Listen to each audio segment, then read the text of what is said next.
Jesus. നമ്മുടെ ദൈവവും കർത്താവുമായ യേശു ക്രിസ്തുവിൻ്റെ നാമത്തിൽ കൃപയും സമാധാനവും. Praise the Lord. ഇന്ന് നമ്മൾ ചിന്തിക്കുന്ന വിഷയം, നീ നശിക്കാതിരിക്കണമെങ്കിൽ. 2 തിമോത്തി 1:8 തിരുലിഖിതം.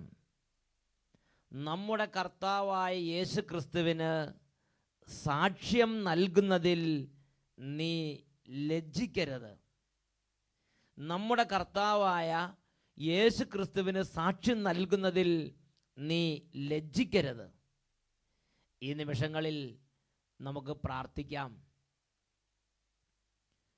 ദൈവമായ കർത്താവ് കഴിഞ്ഞ നാളുകളിൽ ടെലിവിഷനിലൂടെ ദൈവവചന ശുശ്രൂഷകൾ നടത്തിക്കൊണ്ടിരിക്കവേ അനേകം കുടുംബങ്ങളിലും വ്യക്തികളുടെ ജീവിതങ്ങളിലും അത്ഭുതകരമായി ഇടപെട്ടിട്ടുണ്ട്. അതിൽ ചിലരുടെ അനുഭവങ്ങൾ നിങ്ങളുടെ ശ്രദ്ധയിലേക്ക് കൊണ്ടുവരാം. കണ്ണൂരുള്ള രാജഗിരി എന്ന സ്ഥലത്ത് നിന്ന് മോളി എന്ന സഹോദരി സാക്ഷ്യപ്പെടുത്തുന്നു. ഞങ്ങൾ എല്ലാ ഞായറാഴ്ചയും സഗിയോൻ ധ്യാനകേന്ദ്രത്തിൽ നിന്നുള്ള അഭിഷേകാഗ്നി പ്രോഗ്രാം ഷാലോം ചാനലിൽ കണ്ടുകൊണ്ടിരിക്കുന്നവരാണ്. ഞങ്ങൾ പല കാര്യങ്ങളും ആ സമയത്ത് പ്രാർത്ഥിച്ചിട്ടുണ്ട്. അതിലൊന്നുപോലും ദൈവം ഞങ്ങൾക്ക് തരാതിരുന്നിട്ടില്ല. പ്രാർത്ഥിച്ചതിൻ്റെ ഫലമായി ഞങ്ങൾക്ക് ഒരു നല്ല വീട് പോലും ലഭിച്ചു. ഇപ്പോൾ എൻ്റെ മകൾക്ക് വേണ്ടിയാണ് ഞാനിത് സാക്ഷ്യപ്പെടുത്തുന്നത്. ഓരോ അഭിഷേകാഗ്നി പ്രോഗ്രാമിൻ്റെയും തുടക്കത്തിൽ തന്നെ പലപ്പോഴും എൻ്റെ മകളോട് ഞാൻ പറയുമായിരുന്നു, ഈ മണിക്കൂറിൽ നീ കണ്ണുനീരോടെ പ്രാർത്ഥിച്ചാൽ നിൻ്റെ ജീവിതത്തിൽ ദൈവം അത്ഭുതകരമായി ഇടപെടുമെന്ന്. കാരണം അവളുടെ കയ്യിലും കവിളിലും ചുണ്ടിലും മുഖത്തും അരിമ്പാറകൾ നിറഞ്ഞിരുന്നു. അതുകൊണ്ട് സത്യത്തിൽ അവളെ കാണുമ്പോൾ അറപ്പ് തോന്നുന്ന വിധമായിരുന്നു അവളുടെ ശരീരം. അറിയാവുന്ന പൊടിക്കൈകളെല്ലാം ഞങ്ങൾ ചെയ്തു നോക്കി, കൂടിയതല്ലാതെ കുറയുന്നില്ല. ഒടുവിൽ ആത്മാർത്ഥമായി അച്ഛൻ നടത്തുന്ന ധ്യാനത്തിൽ കൂടുകയും ഈ അഭിഷേകാഗ്നി പ്രോഗ്രാമിൻ്റെ സമയത്ത് ഈ രോഗം സമർപ്പിച്ച് ഞാനും എൻ്റെ മകളും പ്രാർത്ഥിക്കുകയും ഇത് മാറിയാൽ സാക്ഷ്യപ്പെടുത്താമെന്ന് നേർച്ച നേരുകയും ചെയ്തു. അത്ഭുതമെന്ന് പറയാതെ നിവൃത്തിയില്ല. പൊറ്റൻ പൊളിഞ്ഞു പോകുന്നത് പോലെ ആ രോഗം മകളുടെ ശരീരത്തിൽ നിന്ന് പൊടിഞ്ഞ് താഴേക്ക് വീണ് അത് ദിവസങ്ങൾക്കുള്ളിൽ ശരീരത്തിൽ നിന്ന് പൂർണ്ണമായും അപ്രത്യക്ഷമായി. ഇന്ന് എൻ്റെ മകളുടെ ശരീരത്തിൽ അരിമ്പാറകൾ ഇല്ല. ദൈവമായ കർത്താവിൻ്റെ നാമത്തിന് ഞങ്ങൾ സ്തുതിയും മഹത്വവും അർപ്പിക്കുന്നു. കണ്ണൂരുള്ള രാജഗിരി എന്ന പ്രദേശത്ത് നിന്ന് മോളിയും കുടുംബവും സാക്ഷ്യപ്പെടുത്തുന്നു. പ്രിയപ്പെട്ട ദൈവമക്കളെ, ഇന്ന് നമ്മൾ ഈ വചനം കേൾക്കുന്നത് പോലെ തന്നെ നാളുകൾക്ക് മുമ്പ് ഞായറാഴ്ച തോറും ഷാലോം ചാനലിൽ അഭിഷേകാഗ്നി പ്രോഗ്രാമിൻ്റെ സമയത്ത് യേശുവേ എന്ന് പറഞ്ഞ് യേശുവിനെ നാമം വിളിക്കുകയും ജീവിക്കുന്ന ദൈവത്തിൻ്റെ വചനം ശ്രവിക്കുകയും വിശ്വാസത്തോടെ പ്രാർത്ഥിക്കുകയും ചെയ്തപ്പോൾ ആ കുടുംബത്തിൽ ഒരുപാട് കാലങ്ങളായി നടക്കാതെ കിടന്നിരുന്ന ആ വലിയ തടസ്സങ്ങളുടെ മേൽ, ആ വലിയ തിന്മയുടെ മേൽ, രോഗത്തിൻ്റെ മേൽ ദൈവശക്തി വ്യാപരിച്ചു. അത്ഭുത വിടുതലിൻ്റെ സന്തോഷം ഇന്ന് ആ കുടുംബം അനുഭവിക്കുകയാണ്. പ്രിയപ്പെട്ട ദൈവ പൈതലേ, ഇന്ന് ഏതവസ്ഥയിലാണ് നീ ഇരിക്കുന്നതെങ്കിലും ദൈവം വിശുദ്ധ ലിഖിതങ്ങളിൽ വെളിപ്പെടുത്തിരുന്നൊരു വചനമുണ്ട്, ഞാൻ നിന്നെ സുഖപ്പെടുത്തുന്ന കർത്താവാണ്. ജ്ഞാനം 16:12. കർത്താവെ, മരുന്നോ ലേപനൌഷധമോ അല്ല, എല്ലാവരെയും സുഖപ്പെടുത്തുന്ന അങ്ങയുടെ വചനമാണ് അവരെ സുഖപ്പെടുത്തിയത്. കർത്താവെ, മരുന്നോ ലേപനൌഷധമോ അല്ല, എല്ലാവരെയും സുഖപ്പെടുത്തുന്ന അങ്ങയുടെ വചനമാണ് അവരെ സുഖപ്പെടുത്തിയത്. 93-ാം സങ്കീർത്തനത്തിലെ 4-ാമത്തെ തിരുലിഖിതം, സമുദ്രങ്ങളുടെ ഗർജനങ്ങളെയും ഉയരുന്ന തിരമാലകളെയും കാൾ കർത്താവ് ശക്തനാണ്. സമുദ്രങ്ങളുടെ ഗർജനങ്ങളെക്കാളും ഉയരുന്ന തിരമാലകളെക്കാളും കർത്താവ് ശക്തനാണ്. ഈ നിമിഷങ്ങളിൽ 2 കരങ്ങളും കർത്താവിൻ്റെ സന്നിധിയിലേക്ക് ഉയർത്തി എല്ലാ ദൈവമക്കളും പ്രാർത്ഥിക്കട്ടെ.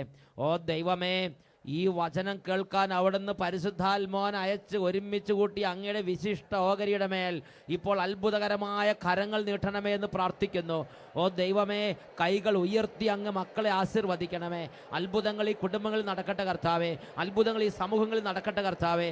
എല്ലാ ഭവനങ്ങളും സമൂഹങ്ങളും സ്ഥാപനങ്ങളും യേശുവിന്റെ നാമത്താൽ ഇപ്പോൾ വിടുതൽ പ്രാപിക്കട്ടെ. അങ്ങയുടെ മക്കളെ ശല്യപ്പെടുത്തുന്ന ഭാരം, നിരാശ, സങ്കടം, വെറുപ്പ്, പിണക്കം, യോജിപ്പില്ലായ്മ, മനസ്സിൽ മനസ്സിൻ്റെ മന്ദത, മരവിപ്പ്, പ്രാർത്ഥിക്കാൻ പറ്റാത്ത അവസ്ഥകൾ, അന്ധകാര പീഡകൾ, പൈശാചിക പീഡകൾ, ഇങ്ങനെ ഒരു 100,000 കാര്യങ്ങളാൽ വേദനപ്പെട്ടിരിക്കുന്ന ഓരോ മകൻ്റെയും മകളുടെ മേൽ സ്വർഗത്തിൻ്റെ ശക്തി ഇടിമിന്നൽ പോലെ ഇപ്പോൾ വ്യാപരിക്കട്ടെ.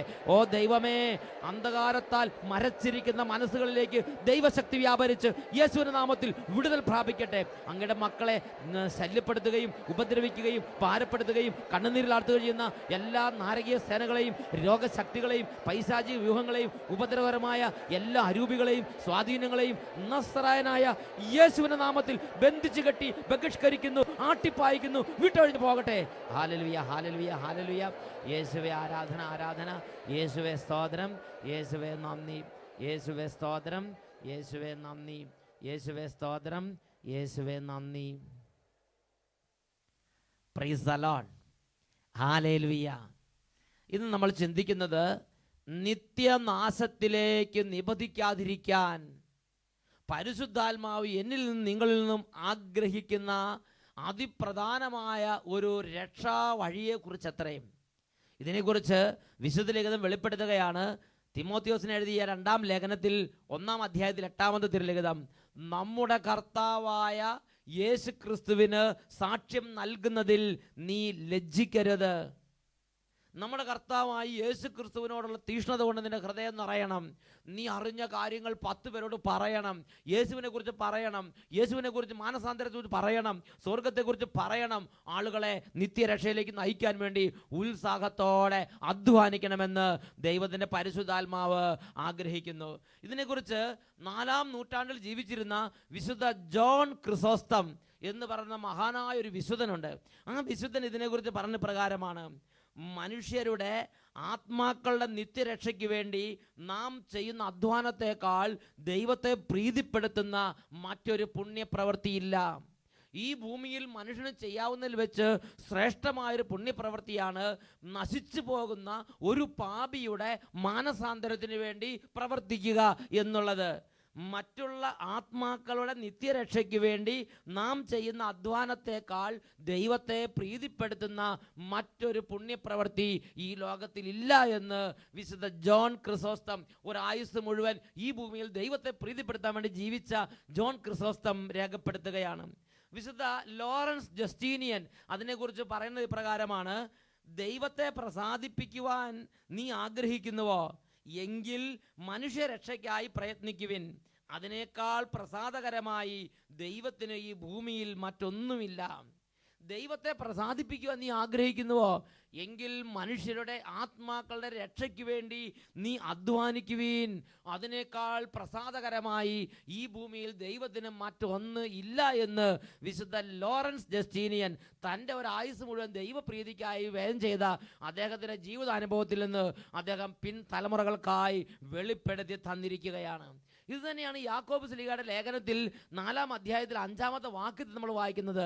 യാക്കോബ് 4:5, നമ്മിൽ നിക്ഷേപിച്ചിരിക്കുന്ന ആത്മാവിനെ ദൈവം അസൂയയോടെ അഭിലഷിക്കുന്നു എന്ന തിരുവെഴുത്ത് വൃഥാവിലാണ് എന്ന് നിങ്ങൾ വിചാരിക്കുന്നുവോ? നമ്മിൽ നിക്ഷേപിച്ചിരിക്കുന്ന ആത്മാവിനെ ദൈവം അസൂയയോടെ അഭിലഷിക്കുന്നു. കാരണം അത്രമാത്രം ദൈവം ഈ ആത്മാവിനെ വില കൊടുക്കുന്നു.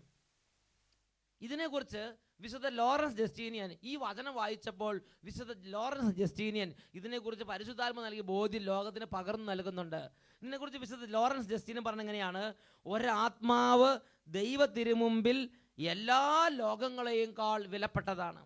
ഈ സൃഷ്ടപ്രപഞ്ചത്തിലെ മുഴുവൻ ലോകങ്ങളെയും ചേർത്ത് വെച്ചാൽ ഉള്ളതിനേക്കാൾ കൂടുതൽ വില ഒരാത്മാവിന് ദൈവത്തിൻ്റെ സന്നിധിയിലുണ്ട് എന്ന് വിശുദ്ധ ലോറൻസ് ജസ്റ്റീനിയൻ തൻ്റെ ഗ്രന്ഥത്തിൽ രേഖപ്പെടുത്തുകയാണ്. എല്ലാ ലോകങ്ങളെയും കാൾ വിലപ്പെട്ടതാണ് ഒരാത്മാവ്. അതുകൊണ്ടാണ് യാക്കോബ് 4:5 നമ്മൾ വായിച്ചത്, നമ്മിൽ നിക്ഷേപിച്ചിരിക്കുന്ന ആത്മാവിനെ ദൈവം അസൂയയോടെ അഭിലഷിക്കുന്നു. യാക്കോബ് ശ്ലീഹയുടെ ലേഖനത്തിൽ 5-ാം അധ്യായത്തിൽ 18-ഉം 19-ഉം തിരുലിഖിതങ്ങൾ, എൻ്റെ സഹോദരരെ, നിങ്ങളിൽ ഒരാൾ സത്യത്തിൽ നിന്ന് വ്യതിചലിക്കുകയും മറ്റൊരാൾ അദ്ദേഹത്തെ പാപത്തിൻ്റെ മാർഗത്തിൽ നിന്ന് പിന്തിരിപ്പിച്ചവൻ തൻ്റെ ആത്മാവിനെ മരണത്തിൽ നിന്ന് രക്ഷിക്കുകയും തൻ്റെ നിരവധിയായ പാപങ്ങൾക്ക് പരിഹാരം ചെയ്യുകയും ചെയ്യുന്നു. അത്രയും ശ്രേഷ്ഠമായ ഒരു പ്രവൃത്തിയായിട്ടാണ് വിശുദ്ധ യാക്കോബ് ശ്ലീഹ ആത്മാക്കളുടെ രക്ഷയ്ക്ക് വേണ്ടിയുള്ള പ്രവർത്തനത്തെ തൻ്റെ ലിഖിതങ്ങളിൽ ദൈവമക്കൾക്ക് വെളിപ്പെടുത്തി കൊടുത്തിരിക്കുന്നത്. തൻ്റെ ആത്മാവിനെ മരണത്തിൽ നിന്ന് രക്ഷിക്കുകയും തൻ്റെ നിരവധിയായ പാപങ്ങൾക്ക് പരിഹാരം ചെയ്യുകയും ചെയ്യുന്നു. എൻ്റെയും നിങ്ങളുടെയും ആത്മാവ് നിത്യനാശത്തിൽ നിപതിക്കാതിരിക്കാൻ ഞാനും നിങ്ങളും മറ്റുള്ള ആത്മാക്കളുടെ നിത്യരക്ഷയ്ക്ക് വേണ്ടി, പാപികളുടെ മാനസാന്തരത്തിന് വേണ്ടി പ്രവർത്തിക്കണമെന്ന് പരിശുദ്ധാത്മാവ് ദൈവവചനങ്ങളിലൂടെ നിർബന്ധിക്കുകയായി. ഇതിനെക്കുറിച്ച് വിശുദ്ധ അഗസ്തീനോസ് പറഞ്ഞ എങ്ങനെയാണ്? നീ നിന്റെ സഹോദരനെ രക്ഷിച്ചുവെങ്കിൽ നിന്റെ ആത്മാവിനെയും രക്ഷിച്ചു കഴിഞ്ഞിരിക്കുന്നു.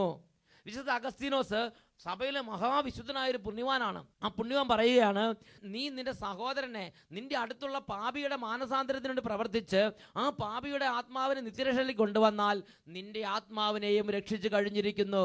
ലൂക്കായുടെ സുവിശേഷത്തിൽ 10-ാം അധ്യായം 20-ാം തിരുലിഖിതങ്ങളിൽ യേശു ഇതിനെക്കുറിച്ച് പഠിപ്പിക്കുന്നുണ്ട്. സ്ലീഹന്മാർ വചനം പ്രസംഗിച്ച് തിരിച്ചു വന്നിട്ട് സ്ലീഹന്മാർ യേശുവിനോട് പറഞ്ഞു, യേശുവേ, നിന്റെ നാമത്തിൽ പിശാചുക്കൾ പോലും കീഴടങ്ങുന്നത് ഞങ്ങൾ കണ്ടു. അപ്പോൾ യേശു അവരോട് പറയുകയാണ്, ലൂക്ക 10:20, പിശാചുക്കൾ നിങ്ങൾക്ക് കീഴടങ്ങുന്നു എന്നതിൽ നിങ്ങൾ സന്തോഷിക്കേണ്ട, എന്നാൽ നിങ്ങളുടെ പേരുകൾ സ്വർഗത്തിൽ എഴുതപ്പെട്ടിരിക്കുന്നു എന്നതിൽ നിങ്ങൾ സന്തോഷിക്കുവിൻ. ആത്മാക്കളുടെ രക്ഷയ്ക്ക് വേണ്ടി പ്രവർത്തിക്കുമ്പോൾ, ഒരു പാപിയുടെ മാനസാന്തരത്തിന് വേണ്ടി പ്രവർത്തിക്കുമ്പോൾ എൻ്റെയും നിങ്ങളുടെയും ആത്മാവിൻ്റെ നിത്യരക്ഷ ഞാനും നിങ്ങളും ഉറപ്പിക്കുന്ന സമയമാണത്.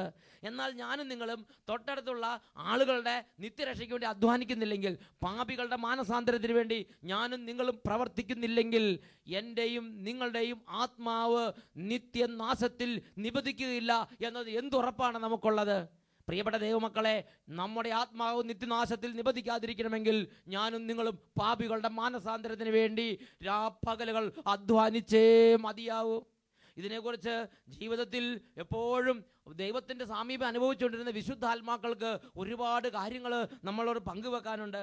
മഹാപണ്ഡിതനായ ലുദ്വിഗ് അസേസ്തോസ് അതിനെക്കുറിച്ച് പറഞ്ഞെങ്ങനെയാണ്? ഒരു വൈദികൻ്റെ ചൈതന്യം നിലകൊള്ളുന്നത് ആ വൈദികന് എത്രമാത്രം മറ്റുള്ള ആത്മാക്കളുടെ രക്ഷയ്ക്ക് വേണ്ടി പ്രവർത്തിക്കാനുള്ള തീഷ്ണതയുണ്ടോ, ദൈവത്തെ അറിയാത്തവർ ദൈവത്തെ സ്നേഹിക്കാൻ വേണ്ടി എത്രമാത്രം ആഗ്രഹമുണ്ടോ, ഈ രണ്ട് സംഗതികളെ ആശ്രയിച്ചാണ് ഇരിക്കുന്നത്. ഒരു വൈദികൻ്റെ, ഒരു സിസ്റ്ററിൻ്റെ, ഒരു സമർപ്പിതൻ്റെ, ഒരു ദൈവരാജ്യ വേലക്കാരൻ്റെ, ഒരു ക്രിസ്തീയ പൈതലിൻ്റെ ദൈവിക മഹത്വം കുടികൊള്ളുന്നത്, ദൈവിക ചൈതന്യം കുടികൊള്ളുന്നത് ദൈവം എല്ലാവരാലും സ്നേഹിക്കപ്പെടണമെന്നും എല്ലാ പാപികളും മാനസാന്തരപ്പെടണമെന്നുമുള്ള തീഷ്ണത എത്രമാത്രമുണ്ടോ അത്രയും ചൈതന്യമേ അദ്ദേഹത്തിനുള്ളൂ എന്നാണ് മഹാനായ വിശുദ്ധ ലുദ്വിഗ് രേഖപ്പെടുത്തുന്നത്. ഇതിനെക്കുറിച്ച് ചിന്തിക്കുമ്പോൾ രണ്ട് കാര്യങ്ങൾ ദൈവവചനം ഒരു ദൈവ പൈതലിന് ആവശ്യപ്പെടുകയാണ്. ഒന്ന്, ദൈവത്തെ സ്നേഹിക്കുന്ന ഒരു വ്യക്തിയാണ് ഞാനും നിങ്ങളുമെങ്കിൽ ഈ രണ്ട് തീഷ്ണത എൻ്റെയും നിങ്ങളുടെ ഹൃദയത്തിൽ കത്തി ജ്വലിച്ച് നിൽക്കണം. ഒന്ന്, ദൈവം എല്ലാവരാലും സ്നേഹിക്കപ്പെടണം. ഞാനും എൻ്റെ ദൈവവും ഞങ്ങൾ തമ്മിൽ മാത്രം സ്നേഹിച്ചിരുന്നാൽ പോരാ, ദൈവം എല്ലാവരാലും സ്നേഹിക്കപ്പെടണം. രണ്ട്, എല്ലാ പാപികളും മാനസാന്തരപ്പെടണം, എല്ലാ മനുഷ്യരും നിത്യരക്ഷയിലേക്ക് എത്തിച്ചേരണം. ഈ രണ്ട് കാര്യങ്ങൾ തീ പോലെ നമ്മുടെ ഹൃദയത്തിൽ കത്തിജ്വലിക്കണമെന്നാണ് വിശുദ്ധാത്മാക്കൾ അവരുടെ അനുഭവത്തിൽ നിന്ന് രേഖപ്പെടുത്തിയിരിക്കുന്നത്. വിശുദ്ധ അഗസ്തീനോസ് അതിനെക്കുറിച്ച് രേഖപ്പെടുത്തുന്ന മറ്റൊരു ഭാഗത്ത് ഇങ്ങനെയാണ് പറഞ്ഞിരിക്കുന്നത്: മറ്റുള്ളവരുടെ രക്ഷയിൽ താല്പര്യമില്ലാത്തവൻ ദൈവത്തെ സ്നേഹിക്കുന്നേയില്ല, ഇത് തീർച്ച തന്നെ. പാപികളുടെ മാനസാന്തരത്തിൽ, നശിച്ചു പോകുന്ന ആത്മാക്കളുടെ മാനസാന്തരത്തിൽ താല്പര്യമില്ലാത്ത ഒരു വ്യക്തി ദൈവത്തെ സ്നേഹിക്കുന്നേയില്ല, ഇത് തീർച്ച തന്നെ.